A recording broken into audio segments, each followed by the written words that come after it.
pictures sa akin at sa mga Zoom meetings ng parallel groups. More than 300 participants ang isang Zoom meeting.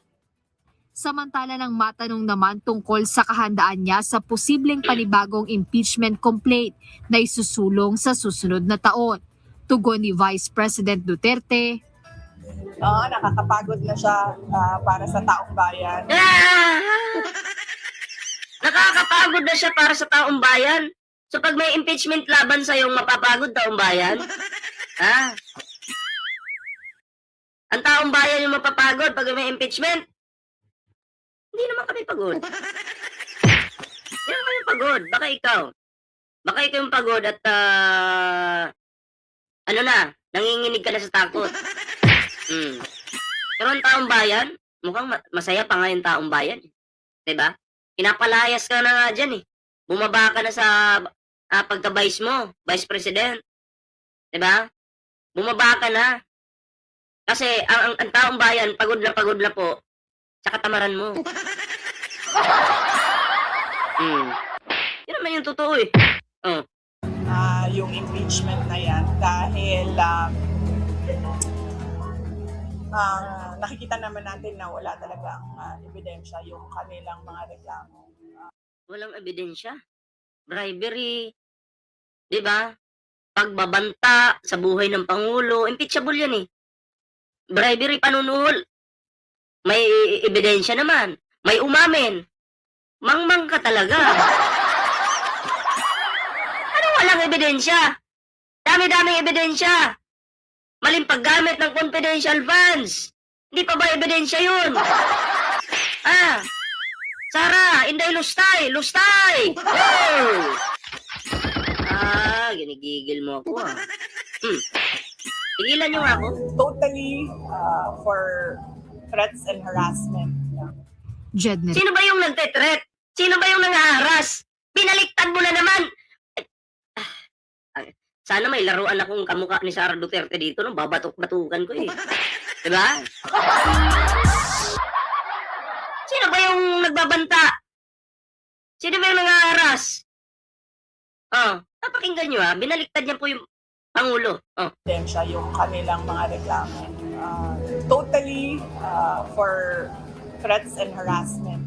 Threats and harassment, nagawain mo.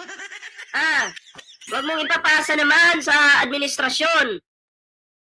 Ano kayo natira ni Sara? Anong kinain mo? Anong nakain mo?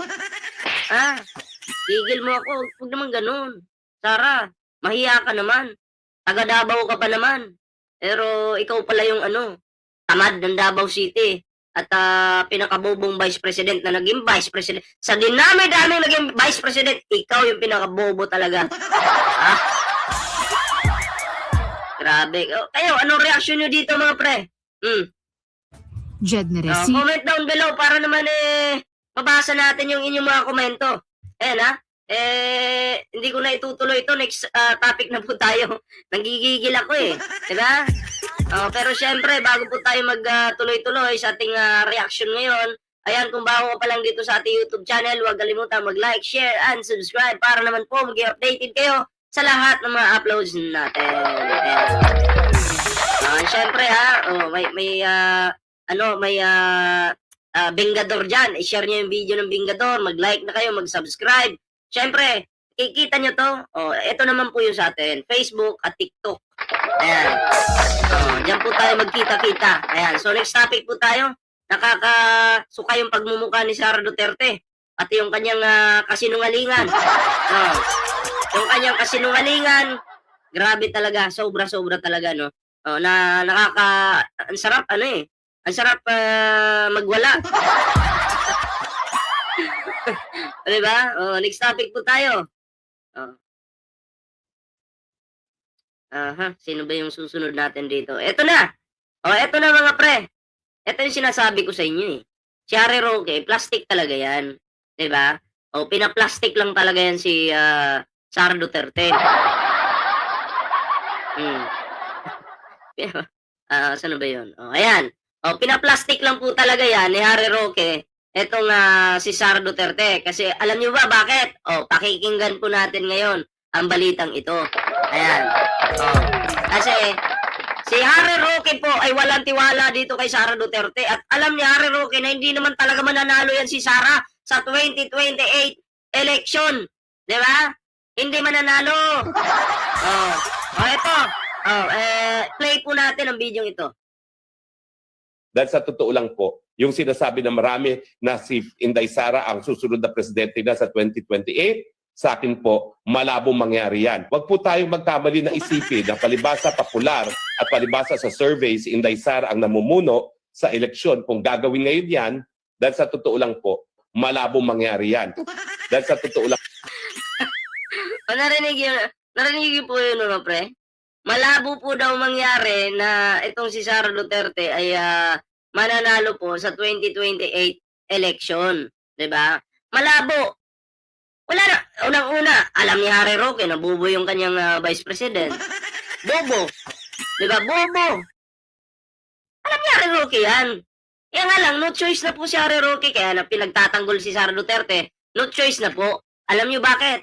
Wala pong tatanggap na kay Harry Roque. Sa pula, hindi siya tanggap. Sa dilaw, hindi siya tanggap. Sa pink, hindi siya tanggap. Sa mga Duterte, 50-50 pa. Yung iba, sinusuka na siya. Oh. Eh, saan pa ba lulugar yan? Diba? So, rinig nyo naman, diba?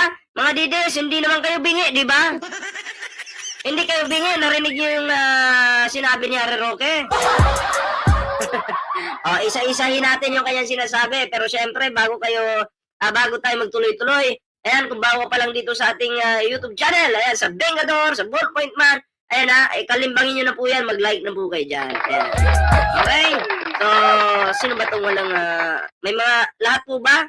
O, lahat po ba dito, mga sulit to, or baka mamaya may DDS, ha?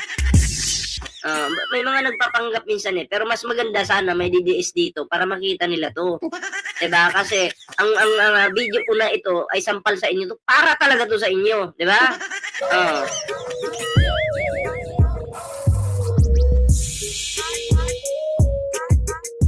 Ayan na, mag-like